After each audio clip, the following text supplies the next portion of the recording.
What's up YouTube? Welcome back to the channel. Today we are finally going to review the budget kit for intercooler pipes that you can get on eBay for the 6-liter Powerstroke diesel. But first YouTube, hit that subscribe button if you haven't already. Drop a comment down below. I want to see, or hear about it rather, what intercooler pipes you're using on your truck. And also don't forget to give this video a big thumbs up. Okay guys, so many of you have been following the channel for a while and may remember my initial review of these pipes, and I spoke pretty favorably of them. Got thick boots, seemed to have decent nice clamps on it, and the tubes seemed to be pretty nice as well. Not necessarily a huge improvement over stock, but something to add that little something extra onto your truck for a really reasonable price. Now I've ran these for a little bit and I am in the process of taking all of them off of my truck now because I have some issues with them. So I'm going to talk about the individual parts. We're going to talk about clamps, boots, and the pipes themselves and what I think of each component. So let's start with the best part that I have to say, and that is the pipes seem decent. They're aluminum. They have a nice bead roll around the ends. Everything's all hooked up so I can't show you right now. And I want to leave these on for a demonstration to show you shortly. But they have a nice bead roll on the end of each pipe. Help these clamps stay on. Will help the boots stay on, I should say. The finish, definitely not going to hold up very long. I have quite a few nicks and scratches. It's not powder coated or anything. That being said, they do sell a polished kit if you want to get it powder coated yourself or you prefer the polished look. I kind of go, I don't know, I have different opinions. Sometimes I like a polished look, sometimes I like the powder coated. It just kind of depends on the look of what you're going for in your truck. Fitment of the pipes is pretty decent. With this one, I had a hard time getting this boot to stay all the way back. If you get it to stay all the way back here and then hook it to your turbo, if you can get a clamp to keep down hard enough, we'll talk about that shortly, it actually fits really, really nice in there and doesn't hit anything. However, with me, I kept having this pop off a little bit to about here, and I could never really get this to quite stay. So what happened is over here, you can see, especially down here, it was really hitting part of the battery tray and rubbing through there. Now this piece has no holes or damage that prevents it from doing its job, but it did happen. Now on the other piece, on the cold side, I'm going to insert some footage from when I was changing out some stuff right here. And some things I want to talk about that I just found. I don't know if you guys can see it on there. This light might be washing it out a little. But there's actually some oil on there. Now from what I can tell, this is rubbing through right there. I actually cleaned this pipe off, except that part there. I was waiting to do this on camera because it's always easier to do things when you're one hand down.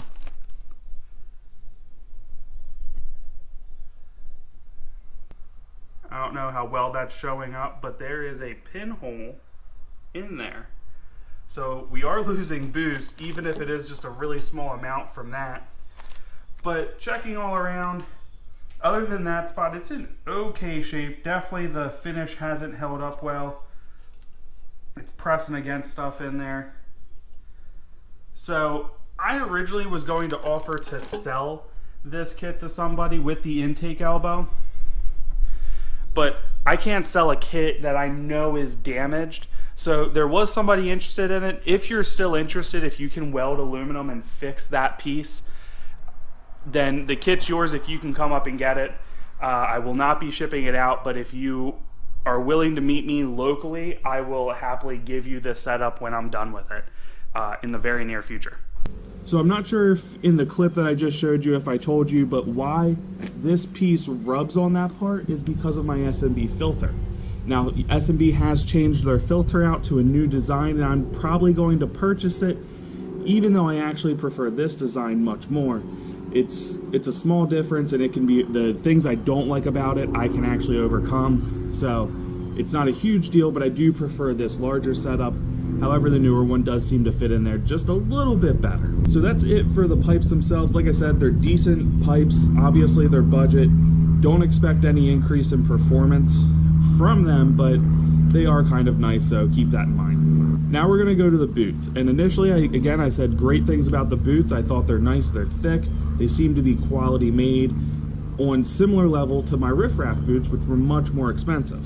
Well, after running them for a while, I no longer feel that way at all. And one thing I just noticed here is the boot is cracking. I don't know if that's showing up, but there is a crack right here on it. So definitely not holding up to the kind of abuse that the riffraff boots did, that's for sure. And also, on a lot of them, I've wiped this top one off, but on this one, if you can see if I get it in just the right light, it's oily. So oil is like seeping through this thing, or it's just not clamping tight enough, and I don't even think that. I think oil is seeping through it. Definitely not made to withstand the kind of abuse these trucks put out. Now maybe if you have a reroute for your crankcase vent, maybe you'll be fine. I currently do not. Something I'm considering in the future, or at the bare minimum some type of filter setup to keep oil out of my intake and turbo. But definitely do not think these can stand up. If it's all you have for a cheap fix, it'll get you home. You know, I towed my 13,000 pound camper with these, and it did fine. Got me to South Carolina back, got me to New York and back.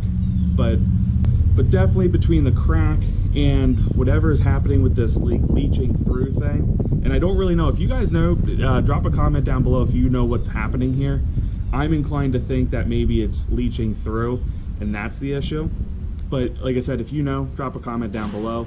I just know my riffraff boots didn't do that, and I don't remember my OEM boots doing it either.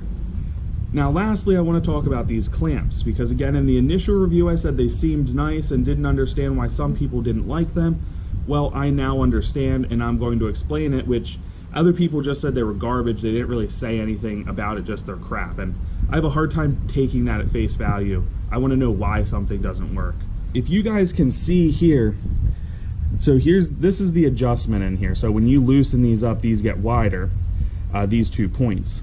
This is tightened all the way down, and it's touching here, and it's still not tight enough to keep this on. So what's happening is, even though this is tightened as far down as it will go, it's not enough to keep these clamped completely. Now this one here is not bad, but these guys down here do not clamp. This leaks. I did tighten this down completely to see. It's not at 75 inch-pounds like a lot of people recommend. I've heard 75 to 85 inch-pounds for the clamps, but I'm still losing stuff here. These are smaller. These probably would have been fine, but these guys I can't get to stay on at all. And same on the 3-inch one up here, I can't get it to stay. I've now switched out some clamps.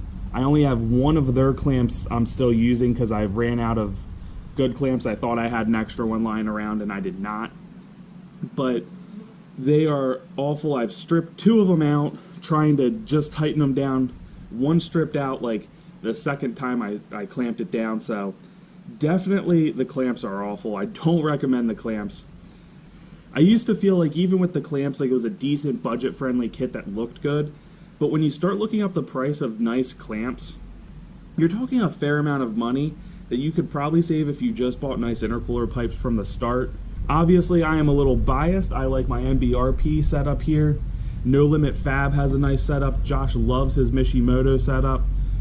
Banks is out there. Quite a few other kits out there on the market, but that's some just to get you guys started. Between those, you'll find a pipe you probably like.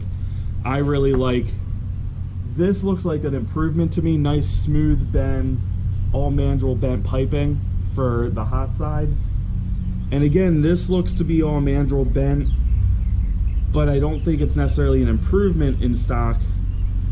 And I don't care for this part up here, where it's just, when you guys see the newer other kits out there, you'll see kind of what I'm talking about. They just seem to have a little more attempted engineering in them to try to make an improvement. Is there a huge improvement? Absolutely not. The factory pipes are actually really nice, and there's nothing wrong with running them.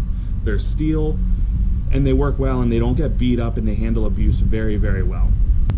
Now, if you are dead set on getting this kit, one thing I will say is you could pair this kit with, like, if I had riffraff boots, and I could have paired this kit with my riffraff boots and my factory clamps, and probably actually really liked this setup.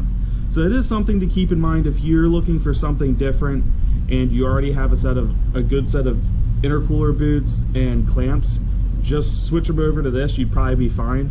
However, if you don't have that already and you're looking, or you've started finding these because your intercooler boots are bad and need replaced, I don't recommend this part. It is reasonably priced and you'll get some life out of it. I just can't say enough to justify the cost.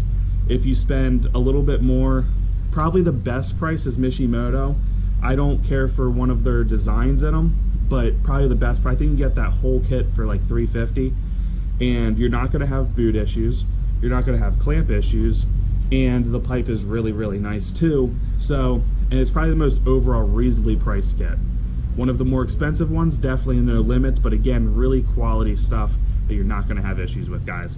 So I just wanted to show you that, get you guys, do a review of what I thought of these. A lot of you guys do ask about them. Some of you have bought them, to which again, I don't think the pipes are bad, but I do recommend making sure you have some good boots on and some good clamps and torque them down to spec, because I was definitely having an issue losing boost. I still am until I get that side fixed. Anyway, YouTube, I hope you guys enjoyed this upload. If you did, give this video a big thumbs up. For those of you tuning in for the first time, hit that subscribe button. Drop a comment down below again. Let's hear what you guys are running on your truck. And again, I want to hear if anybody knows, am I correct on this like leaching through oil nonsense, or what's going on with that? So look forward to your comments, guys. I'll catch you guys in the next upload.